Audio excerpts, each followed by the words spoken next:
So, ayan guys, nagsigang tayo ng baboy guys. Ayan. Dinamayan ko guys ng gulay. Kasi bet ko yung gulay talaga. Nakaraan ano kami, adobo.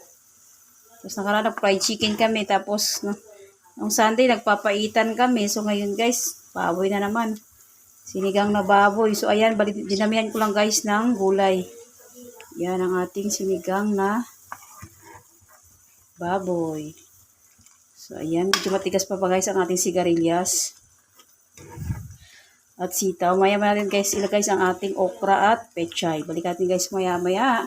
Kapag malambot na ang ating sitaw at sigarilyas, medyo may katigasan kasi yan. Medyo matigas. Mahirap siyang matagal siyang guys, luto. So, yan, balikan na guys maya-maya. So, ayan guys, nilagay ko na ang ating pechay at ang okra. So, ayan. Medyo mano lang kayo ito guys, mabilis lang kasi ito maluto. So, ayan, halo-haloin natin. So, bali hindi ko na ito guys, ginisa yung aking sibuyas at kamatis.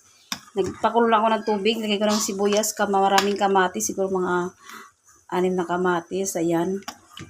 Tapos, nilagay ko yung baboy.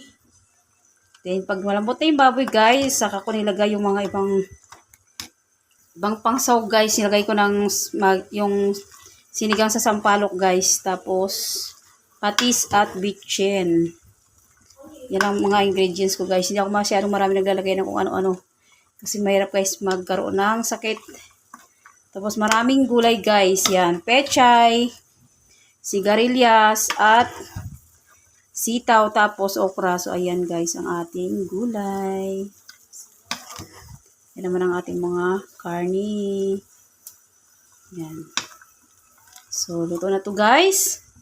So, yun lang guys. Thanks for watching. Please like, comment, share, and subscribe.